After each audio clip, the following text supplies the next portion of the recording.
miles. I'm passing through Douglas. I missed the downtown because I don't have a phone holder that will hold the phone where you can see it from the dash. So I'm holding the phone up the steering wheel while I'm holding on. But it's really illegal to hold your phone in Georgia. So when we were passing through town, I put it down. I'm searching along the way for a Walmart where I can get a phone holder that goes into the CD player.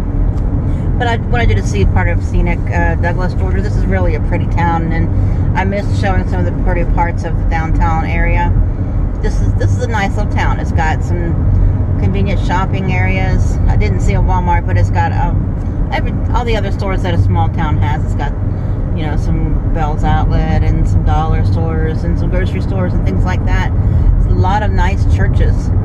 This would be, you know, if you like to live in small town America, it looks like Douglas, Georgia might be a nice place to live. But anyway, so I've got 43 miles to go to hit 441. I'm sorry, I'm on 441, 43 miles to go to get a 319, which I guess kind of runs with 441. Headed home to Cumming, Georgia from Live Oak, Florida, where I took my friend home from Clayton, Georgia. She was in North Georgia taking care of her elderly father and her stepmother. So I helped her get home. Her stepmother actually paid handsomely for me to go take her up and bring her home. I was glad to do it even without being paid, but because she is a friend. But at the same time, it was nice to be compensated, you know, for the 800-mile round trip and the time it took. But I'm glad to do it for my friend, and she has been very generous with me. I went to visit her while she was up there taking care of her parents. She bought my dinner. I mean, you know, she paid for all my meals and my gas on both trips to go pick her up and take her north, and the trip to take her home. Had a good time together, so I was just happy to be able to spend time with her.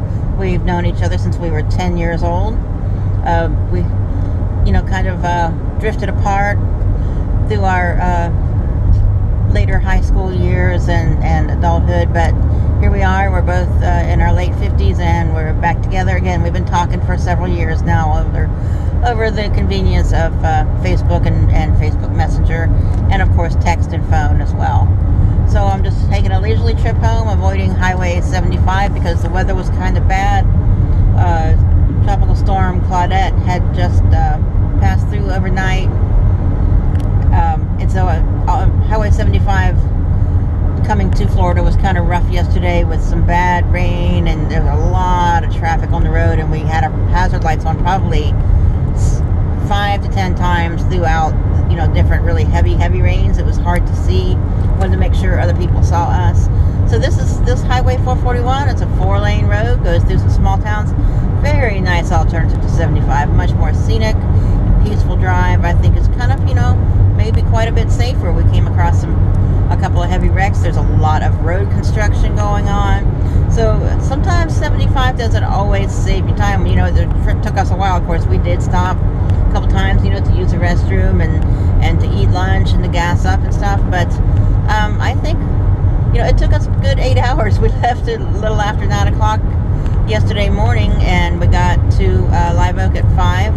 And that did include the bad weather and the, you know, the necessary stops we made, and we stopped to eat. We had to stretch our legs and all, but so, you know, this trip is 6 hours versus well, probably like 6.5 hours versus like 5 hours the other road. But by the time you get all the slowdowns and everything on 75 with accidents, construction, and just heavy traffic, might as well take the scenic route. It's not going to take much longer. It might even be shorter in the long run by the time you calculate it all.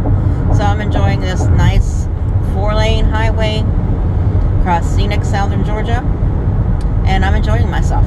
So Miss Elissa out.